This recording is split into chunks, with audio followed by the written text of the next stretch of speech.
हम लोग शुरुआत करते हैं किसकी भाई, रेडिएशन की, है ना। तो देखो रेडिएशन का क्या सीन है। किसी बॉडी से निकलने वाला जो रेडिएशन होता है ना, रेडिएशन बेसिकली आपको बताया रेडिएशन क्या है, क्यों भाई, रेडिएशन है इलेक्ट्रोमैग्नेटिक वेव, है ना। और इसमें एक ही फॉर्मूला है, एक ही लॉ है, जिसको हम बोलते हैं स्टीफेंस लॉ, समझे।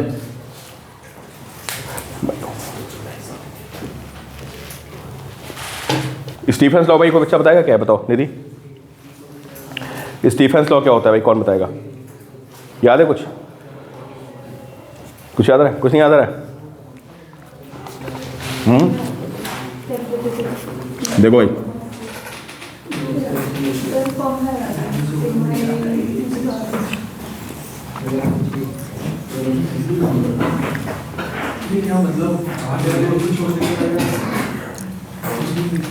देखो भाई, देखो स्टीफेंस लॉ क्या होता है। किसी सरफेस से, तो समझो भाई, समझो भाई, यूनिट एरिया में यूनिट टाइम में निकलने वाली एनर्जी जो होती है वो टेम्परेचर की 4th पावर के प्रोपोर्शनल होती है। उसको समझो पहले क्या लिखा है।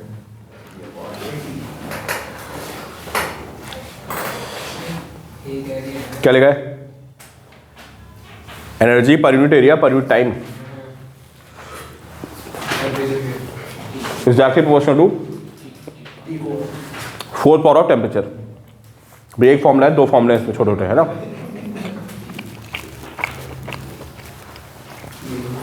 बट इसको इंटेंसिटी नहीं बोलते, है तो इंटेंसिटी, है ना, बस को इंटेंसिटी नहीं बोलते, इसको बोलते हैं एमएसयू पावर, समझे। तो आप बुक में पढ़ोगे तो क्या लिखा होगा, emissive power of body is directly proportional to क्या, 4th power of its absolute temperature. और ये देखने में तो इंटेंसिटी वर्ड बेसिकली पता है किस लिए होता है, इंटेंसिटी वर्ड होता है वेव के लिए। कोई वेव चल रही होती है ना, उससे जो एनर्जी का फ्लो होता है, ये एनर्जी निकल रही है, ये एमिट हो रही है ना, तो इसको क्या बोलते हैं, इसको इंटेंसिटी नहीं बोलते, इसको बोलते हैं MSU power.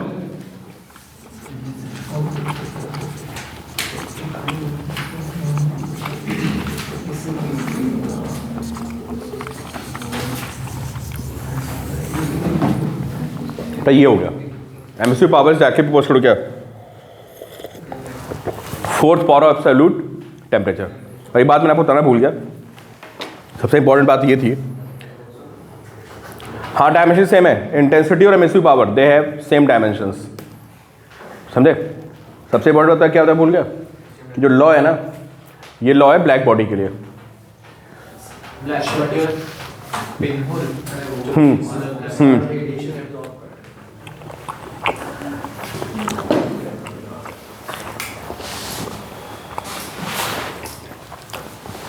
This law is applicable only for black body. Black body क्या होती है भाई,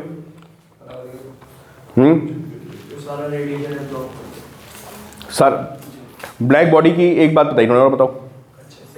हाँ ये बात सही है तुम्हारी। ब्लैक बॉडी क्या करती है, ब्लैक बॉडी हाइपोथेटिकल कॉन्सेप्ट है, पता है, और वो क्या करती है, 0 से लेकर के कहाँ तक, इनफाइनाइट तक, जितनी वेवलेंथ्स हैं, ऐसा माना जाता है, ऐसी बॉडी एग्जिस्ट नहीं करती है ना, कि उस तरह के सारे रेडिएशन को क्या करती है, वो एब्जॉर्ब करती है। लेकिन साथ में एक प्रॉपर्टी और होती है, वो बताना भूल गया, तुम बताओ। भाई एब्जॉर्ब भी करेगी और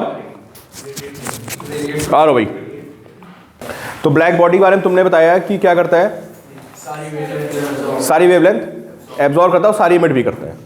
अगर तुम किसी ब्लैक बॉडी को हीट कर दो ना, कुछ भी टेम्परेचर हो उसका, 1 डिग्री 2 डिग्री 4 डिग्री 5 डिग्री, तो सारी वेवलेंथ को एमिट करेगा। कौन कौन सी बताओ, 0 से लेकर के क्या, इनफाइनाइट। और एक ऐसा कॉन्सेप्ट होता है, हाइपोथेटिकल कॉन्सेप्ट होता है, लिख लो भाई, लिख लो, black body radiates and absorbs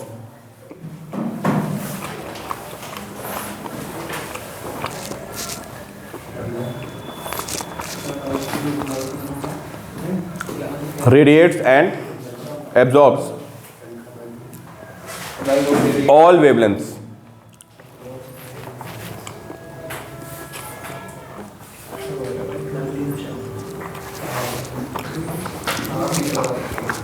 और ऑल वेवलेंथ्स के ब्रैकेट में क्या लिखोगे आप?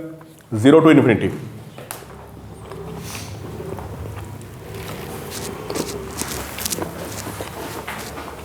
समझे?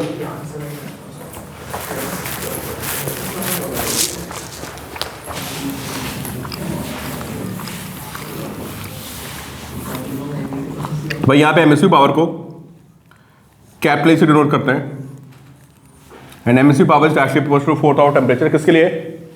ब्लैक बॉडी के लिए। और एमएसयू पावर आपको पता है क्या होता है? अच्छा, प्रोपोर्शनली ब्रेक मारेंगे तो क्या होता है? यहाँ पे सिग्मा आएगा और सिग्मा को क्या बोलते हैं? Stefan's constant. ठीक है। अच्छा, एमएसयू पावर क्या होती है भाई बताइए? क्यों? जो एमएसयू पावर होती है ये क्या होती है? Energy per unit area per unit time. कहने को तो इंटेंसिटी के जैसा है, इंटेंसिटी का भी मतलब होता है। तो बताइए यहाँ से एनर्जी का फॉर्मूला क्या बनेगा? Intensity into area. हाँ, sigma T power 4 a into T. भाई ये किसका फॉर्मूला क्या बताओ? एनर्जी का। किससे एनर्जी निकलने वाली? किसी ब्लैक बॉडी से टी टाइम में निकलने वाली एनर्जी जिसका एरिया कितना है? ए, और एब्सोल्यूट टेम्परेचर कितना है? टी। ये टी इज एब्सोल्यूट टेम्परेचर, मतलब हाँ ये ब्लैक बॉडी का है। अब ऐसा तो है नहीं कि दुनिया में सारी ब्लैक बॉडी है। हम लोग जिन बॉडी से डील करेंगे वो तो नॉर्मल बॉडीज होंगी ना? क्यों भाई? हम लोग जिन बॉडी से डील करेंगे वैसी बॉडी होगी नॉर्मल बॉडीज। और ये लॉ किसके लिए? तो भाई अब इसको बनाते हैं किसी नॉर्मल बॉडी के लिए। ठीक है, तो देखिए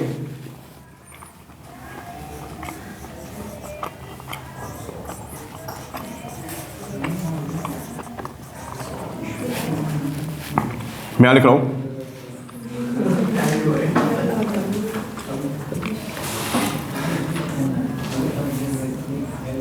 सिग्मा टी पावर 4 80 इंटू ई।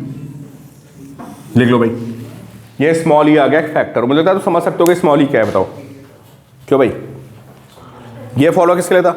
Black body. ब्लैक बॉडी होती है, मैक्सिमम होती है अपने, उससे ज़्यादा कोई रेडिएट नहीं कर सकता है। तो अगर मैं 2-3 डिफरेंट बॉडीज़ ले आऊँ और एक ब्लैक बॉडी ले आऊँ बिल्कुल आइडेंटिकल, मान लो मेरे पास 4 स्फीयर रखे हैं बिल्कुल आइडेंटिकल स्फीयर, एक कॉपर का बना है, एक आयरन का बना है, एक सिल्वर का बना है, अलग अलग मटेरियल के बने हैं, और एक वैसे ही क्या ब्लैक बॉडी है।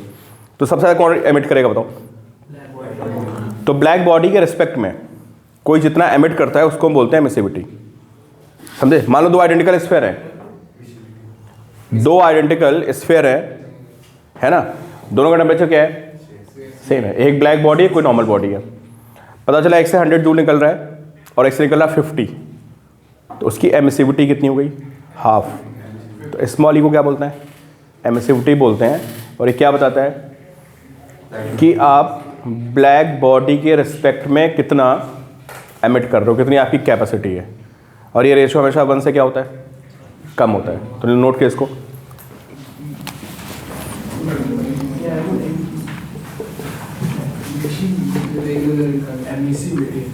भाई एमिसिविटी हो गए, सीबीटी नहीं, सीबीटी।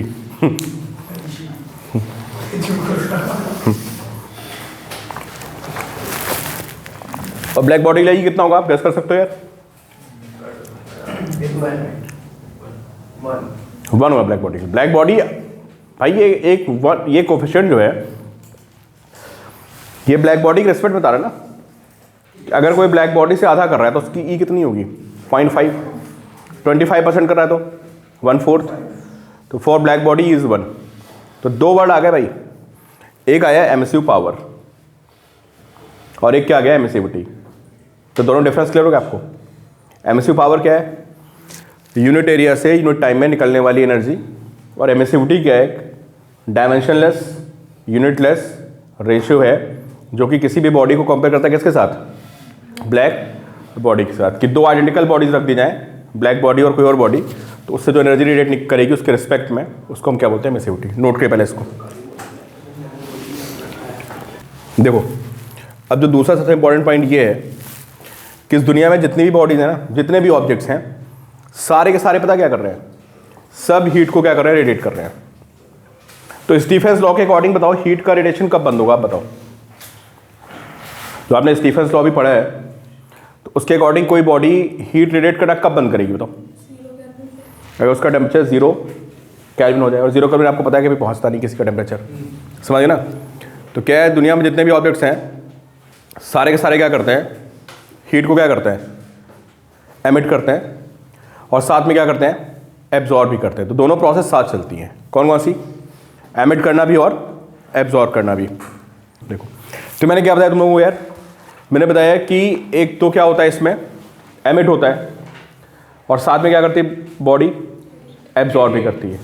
मतलब किसी भी बॉडी में दो प्रोसेस साथ साथ चलती रहती हैं स्टीफेंस लॉ के अकॉर्डिंग। कौन कौन सी प्रोसेस, एक एमिट करने की और एक एब्जॉर्ब करने की, ठीक है। तो एमिट करने का सीन क्या है बताइए, क्यों, जो हीट एमिट हो रही है टी टाइम में, कितनी हीट एमिट हो रही है बताइए आप, सिग्मा टी पावर 4 ए इंटू टी। क्यों भाई, समझ गए, टी किसका टेम्परेचर है, उस बॉडी का एब्सोल्यूट टेम्परेचर। साथ में क्या है, साथ में वो हीट को एब्जॉर्ब भी कर रहा है पता है, और उसमें भी लॉ सेम रहता है, समझ गए ना। जिस रेट से आप एमिट कर रहे हो वही आप एब्जॉर्ब करोगे, लॉ बिल्कुल सेम रहेगा, कोई चेंज नहीं है। सिर्फ डिफरेंस ये आ जाएगा कि जहां पे टेम्परेचर टी बॉडी का होता था वहां पे किसका टेम्परेचर आएगा बताओ, सराउंडिंग का आ जाएगा बस, समझ गए। तो एमिट में किसका टेम्परेचर रहेगा, तुम्हारा रहेगा, और एब्जॉर्ब में किसका टेम्परेचर रहेगा। तो अगर तुम्हारा टेम्परेचर ज़्यादा है तो क्या हो जाएगा बताओ, क्यों भाई, कूलिंग हो जाएगी। और अगर बॉडी का टेम्परेचर ज़्यादा है, सराउंडिंग का टेम्परेचर ज़्यादा तो हीटिंग हो जाएगी। तो सबसे पहले इसी पे बनते हैं क्वेश्चन, समझे। तो अब मुझे बताओ आप, रेट ऑफ कूलिंग कितना होगा, कौन बताएगा भाई, क्यों,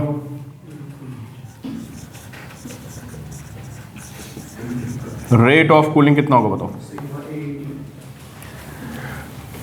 क्यों भाई, एमिट, और एमिट की नापने हीट, और माइनस कितनी की आपने बताओ, एब्जॉर्ब। तो क्या आएगा बताओ भाई, sigma T power 4 A T minus कितना,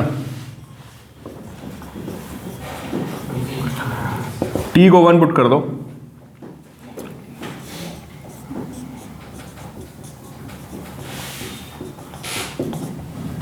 टी को 1 पुट कर दो, समझ ना।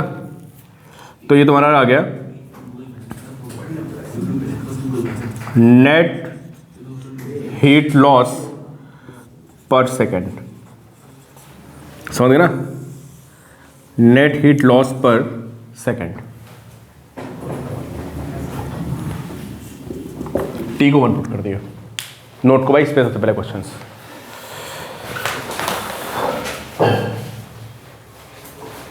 कुछ समझ में आ रहा है भाई, जो स्टीफेंस लॉ होता है दोनों केस में वैलिड है, किस किस केस में, एमिट करने में भी और एब्जॉर्ब करने में भी। एमिट में आपका टेम्परेचर आएगा और एब्जॉर्ब करने में किसका आएगा, सराउंडिंग का। नोट को भाई इसको पहला, नेट हीट लॉस। यार ये हो गया net heat loss. Net heat loss होने से क्या होगा, बॉडी का टेम्परेचर फॉल करेगा, क्यों भाई। अब लिखिए रेट ऑफ, बड़ा थर्मोकेटिव दोनों की बात कर रहा हूं, दोनों कराऊंगा मैं।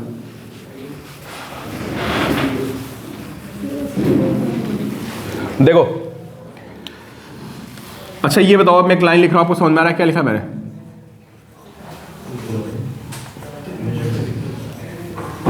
बताओ भाई, अंगद बताओ ये क्या लिखा है मैंने। थोड़ा सोचना है, पहले पहले आराम से सोच लो, 2 मिनट। मतलब ये मैंने क्या लिख दिया, ये क्या लिख दिया, वो तो हीट लॉस लिखा हुआ है भाई। किसी बॉडी से हीट लॉस होगा तो उसका टेम्परेचर क्या करेगा, डाउन करेगा। नहीं, किसी बॉडी से हीट लॉस हुआ तो उसका टेम्परेचर क्या करेगा, डाउन करेगा। ये कौन सा हीट लॉस है बताओ, 1 सेकंड में होने वाला हीट लॉस, ठीक है। तो बॉडी का टेम्परेचर कितना फॉल हो गया बताओ, डेल्टा टी फॉल हो गया। तुमको फॉर्मूला पता है, Q is MS delta T. तो अगर किसी बॉडी ने हीट को रेडिएट किया तो उसका टेम्परेचर फॉल हो गया, कितना फॉल हो गया, कितने टाइम में, डेल्टा टी टाइम में। मतलब एक कैपिटल टी और एक, तो ये क्या है this is heat loss upon ये क्या है, तो क्या लिखा है तो ये भी हीट लॉस लिखा है, वो भी हीट लॉस पर सेकंड लिखा हुआ है, ये एम एस डेल्टा टी के टर्म में लिखा हुआ है। क्यों भाई, किसी बॉडी का मास स्पेसिफिक हीट, और वो किसके टर्म में लिखा बताओ, रेडिएशन।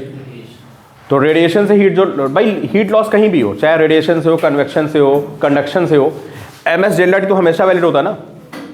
किसी बॉडी में अगर डेल्टा टी का टेम्परेचर चेंज हो रहा है तो कितनी हीट चेंज होगा बताओ, एम एस डेल्टा टी। अगर आपका टेम्परेचर बढ़ गया तो आप एम एस डेल्टा टी क्या किया होगा, आपने एब्जॉर्ब किया होगा, और कम हो गया तो आपने एम एस डेल्टा टी क्या किया है, रिलीज किया है। वो किसी भी मोड से हो सकता है, कंडक्शन, कन्वेक्शन और रेडिएशन।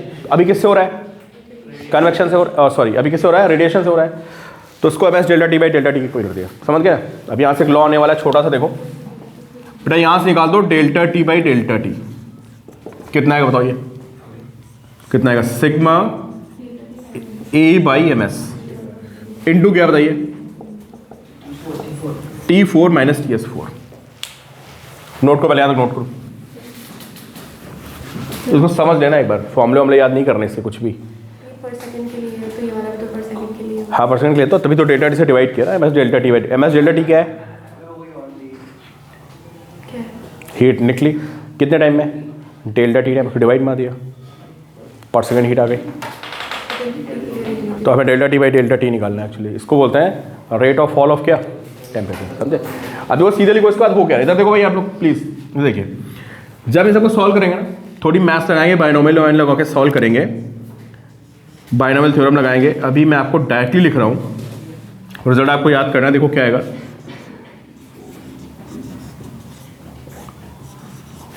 ये इंजीनियरिंग वालों को तो याद ही करना है, मेडिकल वालों का काम चल जाएगा।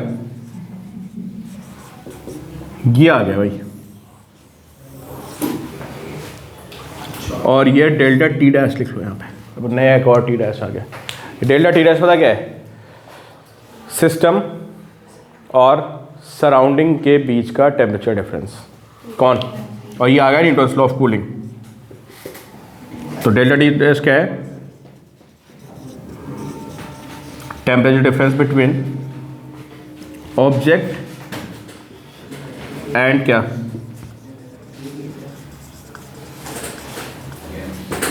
सराउंडिंग। इसको बोलते हैं Newton's law of cooling, Newton's law of cooling. भाई ये डायरेक्टली लिख दिया मैंने, लवी मैंने स्टेप्स स्किप कर दिए यहाँ से आगे बीच में, तुमको डायरेक्टली याद करना है ये। मैं डेफिनेशन भेज दूंगा, तुम्हारी कॉपी में लिखी होगी यार, जाके 11 की कॉपी चेक करना, प्रॉपर करवा रखा है मैंने सब, समझे ना। आप नोट्स चेक करना, अभी 3-4 लाइन्स थी यहाँ पे छोड़ दी हैं, इंपॉर्टेंट नहीं है आपके लिए, ये डायरेक्टली याद रखना। ये आ गया न्यूटन्स लॉ ऑफ कूलिंग। तो न्यूटन्स लॉ ऑफ कूलिंग पता क्या होता है, देखो देखो भाई सारे बच्चे देखो, ये क्या लिखा है बताइए, अरे भाई सब बोलो इधर क्या लिखा है, ये पीछे वाले बच्चे बताइए नहीं ना मुझे क्या है, rate of change of temperature of a body is directly proportional to temperature difference. सबको पता है यार, बहुत इसके तो एग्जाम्पल आपको बताइए यार। ठंड है आजकल, देखते हो आप खाने को रख दो 2 मिनट के लिए डाइनिंग टेबल पे, क्या होता है, ठंडा हो जाता है। गर्मियों में नहीं होता है भाई, गर्मियों में अगर आप रात में डिनर करने बैठो तो कम से कम खाना 10-15 मिनट तक गर्म रहता है। अभी चाय कॉफ़ी पीने बैठो, गर्म हो नहीं आता है ना, गर्म खाना ठंडा हो जाता है, गर्मियों में देर तक गर्म रहता है, ठीक है। चाय कॉफ़ी पीने बैठो भी ठंड में, देखो तुरंत क्या होगा बताओ, तो उसका रीज़न क्या है बताओ। अरे न्यूटन्स लॉ ऑफ कूलिंग से बताओ क्या रीज़न है, सराउंडिंग का टेम्परेचर कम है तो आप एब्जॉर्ब कम करोगे तो, है ना, और आपका टेम्परेचर ज़्यादा है तो आप एमिट ज़्यादा करोगे, ठीक है। इस वजह से क्या होता है, रेट ऑफ कूलिंग विंटर्स में क्या होता है, बढ़ जाता है। तो ये वही लिखा है कि rate of cooling of a body means rate of change of temperature is directly proportional to क्या, difference of temperature between object and surrounding, ठीक है। तो पहले मैं इन पे करा दूंगा आपको क्वेश्चंस, देखो बहुत फिक्स तरह के क्वेश्चन आते हैं, ज़्यादा सोचना नहीं होता है, कोई वेरिएशन होता नहीं इन क्वेश्चंस में, सीधी सीधी कहानी लिखी होती और सीधे सीधे क्वेश्चन होता है, ठीक है।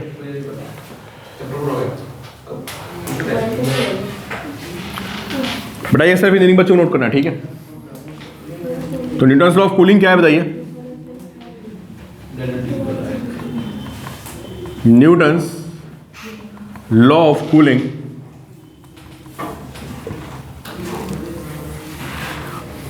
ये आया है कि rate of cooling is directly proportional to क्या? Temperature difference. ठीक है, तुम लोग छोड़ दो उसको, फिर नोट करना। Rate of cooling directly proportional to temperature difference. देखो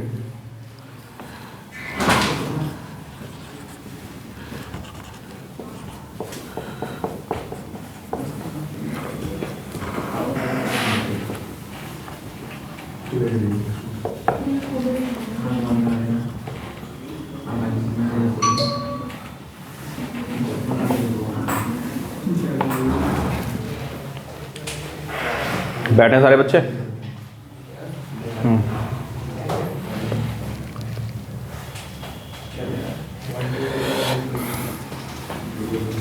सब लिखे दे रहा हूं, जो ना समझाया फिर बताना आप। माइनस साइन को लगा दिया भाई, क्यों माइनस साइन से लगा दिया है? क्योंकि D T by D T क्या हो रहा है? कम हो रहा है, तो प्लस बनाने के लिए माइनस साइन लगा दिया है। आप लोग मत नोट करो इसको, वो मेडिकल के बच्चे, आप एंड नोट कर लेना। इंटीग्रेशन है तो कितना आएगा बताइए? माइनस के टी माइनस टी एस, समझे? D T by T minus T S हो गया, दिस इज माइनस के डी टी। मैं आपको बता रहा हूँ variation of temperature with time. जब किसी बॉडी का न्यूटन्स लॉ ऑफ कूलिंग के अकॉर्डिंग टेम्परेचर डाउन हो रहा होता है ना, तो वो टाइम के साथ कैसे वेरी करेगा। तो बेसिकली हम लोग क्या पढ़ने वाले हैं? टी वर्सेस टी, मतलब किसी बॉडी का टेम्परेचर टाइम के साथ कैसे फॉल होता है। ठीक है, तो भाई यहां पे लगा देते हैं लिमिट। शुरू के टेम्परेचर को लिखते हैं टी आई, टी आई मतलब इनिशियल, और बाद के टेम्परेचर को टी लिखते हैं। शुरू का टाइम 0, बाद का टाइम कितना है? टी, और यहाँ पे एक माइनस है, तो माइनस, और ये क्या आएगा? Log T minus T S.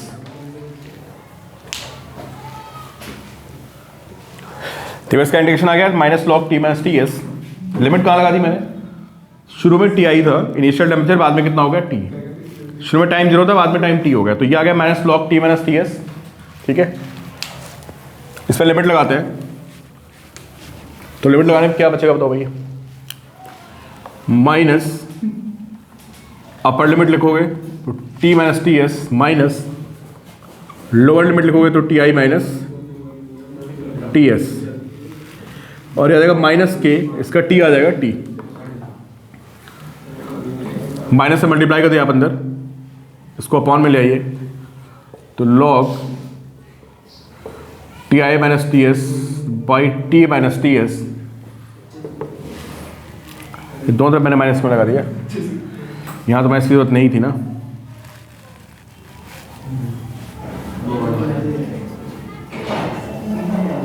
Zero से टी, और यहाँ पे लिमिट क्या थी?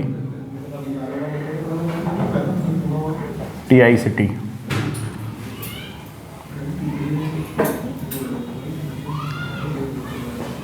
ये माइनस नहीं, यहाँ पे माइनस से चला जाएगा, के टी आ गया। नोट लो भाई यहाँ तक, ज़्यादा नोट के पहले आप लोग बच्चे ऑनलाइन बैठे हैं, तो मैं आगे देखो भाई, यहीं से क्वेश्चन बनता है। पहला देखो आप भाई, ये तुम्हारा भी क्वेश्चन बनता है, तुम लोग भी देखो ग्राफ। अगले जो ग्राफ बता रहा हूँ, सीधे ग्राफ देखना है आपको, एनसीईआरटी में दिया हुआ है, ठीक है। बल्कि इससे पहले देख लेते हैं स्टेप। देखो माइनस से मल्टीप्लाई करते तो कितना आएगा बताइए? बल्कि माइनस को उधर ले आते हैं, तो ये आ गया log T minus T S. Minus को उधर ले गए, और माइनस लॉग कितना है? T I minus T S is minus के टी। तो यहां से log T minus T S कितना आएगा? ये आएगा माइनस के टी प्लस लॉग। यार एक्सप्रेशन तो तुमको याद नहीं करना, समझे, बट तुम्हारे में क्वेश्चन पूछ लेता है। ये क्या लिखा है बताओ? टी माइनस टी एस क्या है? टेम्परेचर डिफरेंस, और साथ में क्या लगा हुआ है? लॉग लगा हुआ है, ठीक है। तो ये आ गया ग्राफ। अगर आप बनाओगे किसका, अगर आप ग्राफ बनाओगे इसका, log T minus T S versus time, तो क्या ग्राफ बनेगा बताओ? स्ट्रेट लाइन बनेगा, समझे? ये ग्राफ तुम्हारे में है मेडिकल में, और कुछ नहीं पूछने वाला है, सब कहाँ से आया, ये ग्राफ याद कर लो कि किसका ग्राफ है बताइए? Log T minus T S, किसका ग्राफ आ गया? टेम्परेचर डिफरेंस का ग्राफ। तो बस आपको सीधे ये नोट करना है मेडिकल वाले बच्चों को, और इंजीनियरिंग वालों को पता होना चाहिए ग्राफ आया कहाँ से। स्ट्रेट लाइन बन गई, स्लोप नेगेटिव है, डॉट के भाई ये लो आप लोग ग्राफ, ठीक है?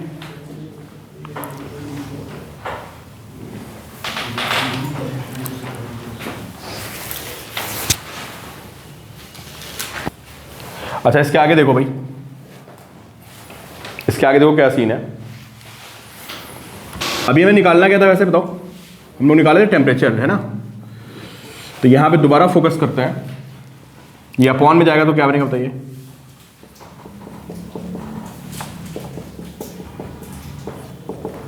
इधर माइनस के टी है, अगर लॉग हटेगा तो क्या आएगा बताइए? T minus T I by T I minus T S is E power कितना? माइनस के टी। तो यहाँ से टी माइनस टी एस कितना है बताइए? T I minus T S E power कितना? माइनस के टी। तो टी कितना दे भाई? टी एस प्लस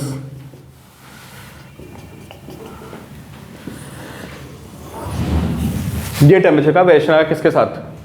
टाइम के साथ। ये मैं नहीं पूछने का तुम्हारे यहाँ, इसका ग्राफ एनसीईआरटी में दिया है, तुम ग्राफ गैस करो कैसा ग्राफ बनेगा बताओ? जब भी ई पावर माइनस एक्स आता है तो ग्राफ डिक्रीजिंग बनता है, ठीक है? तो उसका ग्राफ बहुत इंपॉर्टेंट है, नीट में आया हुआ है, जेईएमएस में आया हुआ है, सीधे ग्राफ पूछा हुआ है, फिर पूछ लेगा, दोबारा बता रहा हूँ, समझे? तो सबसे इंपॉर्टेंट पॉइंट बता रहा हूँ मैं आपको, इस पूरे उसका टॉपिक है, समझ गए ना? तो ग्राफ ऐसे शुरू होता है, और कहाँ से शुरू होगा बताइए? अरे भाई इनिशियल टेम्परेचर टी आई था, यहाँ से शुरू होगा ना, और कभी भी ये सराउंडिंग के बराबर नहीं आ पाएगा थ्योरेटिकली। क्या मतलब हुआ कि अगर मैं इस रूम में मान लो भी 22 डिग्री टेम्परेचर इस रूम के अंदर, ठीक है, 22 होगा लगभग, और मैं यहाँ पे 100 डिग्री की कोई बॉडी रख के रख दूँ ऑब्जेक्ट, तो कभी भी वो ऑब्जेक्ट 22 डिग्री पे नहीं आएगा थ्योरेटिकली, बट ऐसा होता नहीं है। 2-4-5 घंटे में तुमको पता है कि जो भी चीज़ रूम में रखी, सबका टेम्परेचर क्या होता है? लगभग बराबर हो जाता है। But Newton's law of cooling के अकॉर्डिंग अगर थ्योरेटिकल चले जाएं तो किसी बॉडी का टेम्परेचर कभी भी सराउंडिंग के बराबर नहीं आएगा। तो अगर आपसे क्वेश्चन पूछ ले कि न्यूटन्स लॉ ऑफ कूलिंग कभी कंप्लीट होती है, तो थ्योरेटिकली कभी कंप्लीट नहीं होती है। क्या किसी बॉडी का टेम्परेचर सराउंडिंग के बराबर आ पाएगा? कभी नहीं आ पाएगा। या तो अगर ऑप्शन में कभी नहीं है तो आप मार दो नेवर, या इनफाइनाइट टाइम है तो क्या मार दो आप? इनफाइनाइट, या लॉन्ग टाइम है तो क्या मार दो आप? Long time. लॉन्ग इनफाइनाइट दोनों है तो इनफाइनाइट, वो तो देखना पड़ेगा क्या दिया है।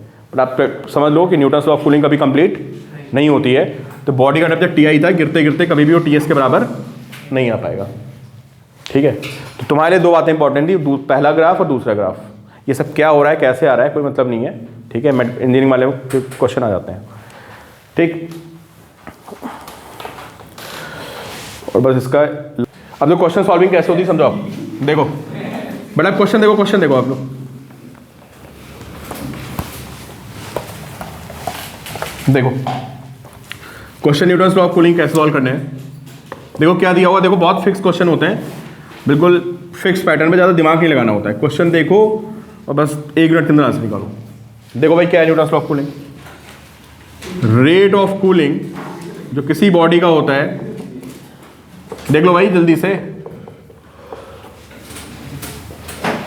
T minus T S. T किसका टेम्परेचर है? आ जो टी एस सराउंडिंग का, ठीक है? तो क्वेश्चन में होता क्या है, जैसे मैं क्वेश्चन ही करा दे रहा हूं तुमको, एक बॉडी का टेम्परेचर 100 डिग्री से 90 डिग्री आ गया 5 मिनट्स में, कितने डिग्री से? ज़्यादा हो गया, 70 to 60 कर लो, कितने मिनट्स में आ गया? 5 मिनट्स में, है ना? और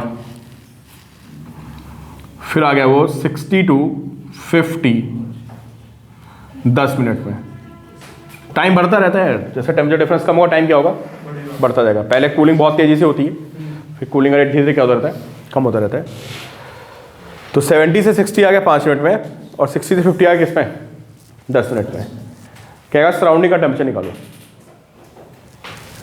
ठीक है, तो देखो क्या करना है समझो भाई हम लोग। देखो पहले कितना टेम्परेचर फॉल हुआ, इसको यूज़ करना है मैं, ठीक है।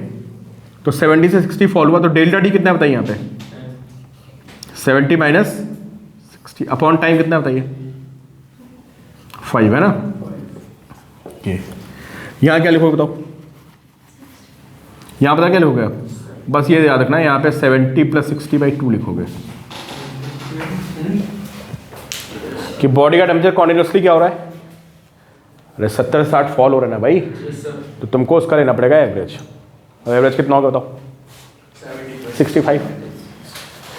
अच्छा फिर नीचे क्या बताइए इसके बाद 6 से कितना फॉल किया 50 कितने टाइम में, फिर अब क्या लोगे बताओ यहाँ पे टी के प्लेस में 60 + 50/, तो जब भी आपको ये लॉ यूज़ करोगे तो यहाँ टी कौन सा लिखोगे बताओ आप, एवरेज। बस ये होती कहानी। अब तुमसे कुछ भी पूछ लेगा, कहो टीएस दे दे, टीएस दे देगा तो तुमसे कुछ इसमें पूछ लेगा कि बताओ अगले 10 मिनट में बॉडी का टेम्परेचर कहाँ पहुँच जाएगा। जैसे मैंने तुमको 50 दे दिया ना यहाँ पे, तो नॉर्मली क्या करता है या तो 50 को गायब करेगा या सराउंडिंग को। तो ये लॉ लगाना है, डिवाइड मारोगे के से के उड़ेगा, तुम्हारा टीएस आ जाएगा। ठीक है, अब मैं तुमको करा रहा हूँ क्वेश्चंस, देखो आप।